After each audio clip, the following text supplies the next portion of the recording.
As we leave Manali, one of the first things we see today is something that feels like it's been watching over travelers for a very long time. The Bhimakali Temple in Mandi. Mandi is one of those places you might normally pass through. But the moment this temple appears, you realize it's not just a stop on the route. It's a statement. The architecture hits you first. Stacked roofs, carved wood, that layered Himalayan temple style that feels both practical and symbolic, built for heavy weather, but also built to endure.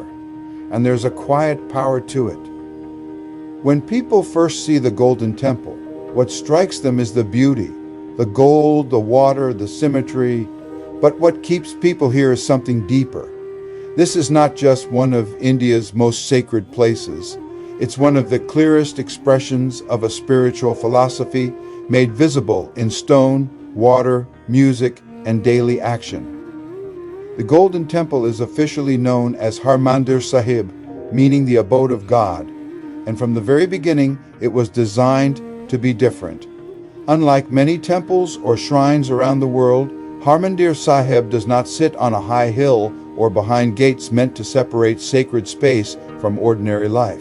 Instead, it is built lower than the surrounding land, requiring visitors to walk down to enter, a physical reminder of humility. This idea comes directly from Sikhism, a faith founded in the late 15th century in Punjab.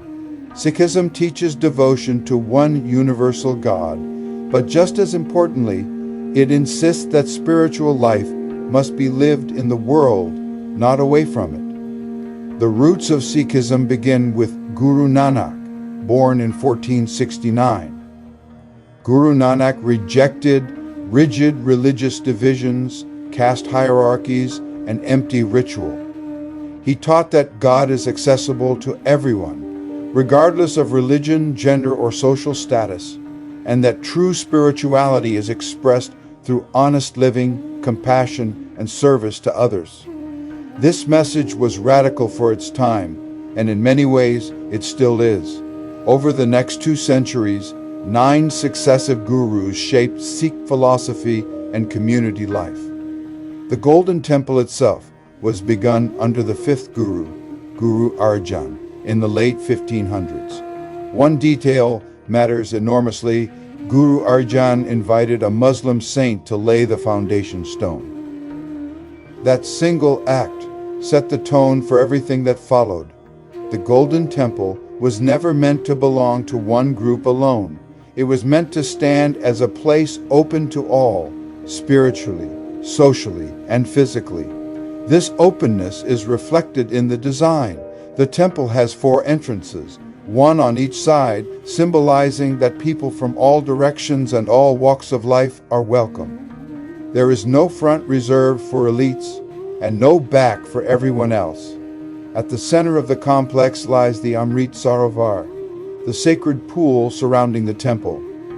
Pilgrims walk clockwise along its edge, reflecting, listening to hymns, and preparing themselves mentally before entering the shrine. Inside the Golden Temple rests the Guru Granth Sahib, Sikhism's sacred scripture. But in Sikh belief, this is not just a holy book. It is regarded as the living Guru, the final and eternal teacher. There are no priests standing between the devotee and the divine here. The focus is on listening to the hymns, absorbing their meaning, and allowing the message to shape how one lives outside these walls. One of the most powerful aspects of the Golden Temple isn't inside the shrine at all. It's the langar, the community kitchen. Every single day, tens of thousands of people are fed here for free. No questions, no religious requirement, no donation expected. Everyone sits on the floor together, rich and poor, local and foreigner, reinforcing the Sikh belief in equality and shared humanity. The food is prepared and served largely by volunteers practicing seva or selfless service. This is not charity in the distant sense, it's participation. People serve not because they are above others, but because service itself is a spiritual act. Throughout its history, the Golden Temple has not been untouched by conflict. It has been damaged and rebuilt multiple times, especially during periods of invasion and political unrest in Punjab. Each time, it was restored, not just as a building, but as a symbol of resilience. What's remarkable is that despite its fame today, the Golden Temple does not feel staged or frozen in time. It is intensely alive. You hear sacred music at all hours.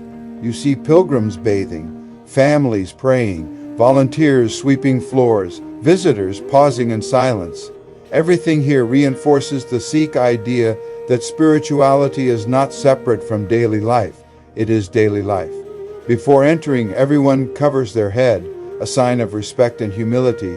Shoes are removed. The act is simple but meaningful, a reminder that no matter who you are outside, here you enter as an equal. And that may be why visitors often describe the Golden Temple as peaceful, even when crowded. The space doesn't elevate one person above another. It gently presses everyone down to the same level. For travelers, the Golden Temple can be visually overwhelming. The gold, the reflections, the movement. But for Sikhs, it represents something far quieter and far stronger, a commitment to justice, compassion, dignity, and service. In a world where sacred spaces are often guarded, restricted, or commercialized, Harmandir Sahib remains radically open.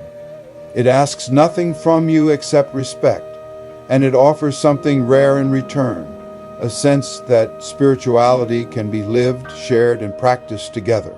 The Golden Temple is not just a destination, it's a philosophy made physical.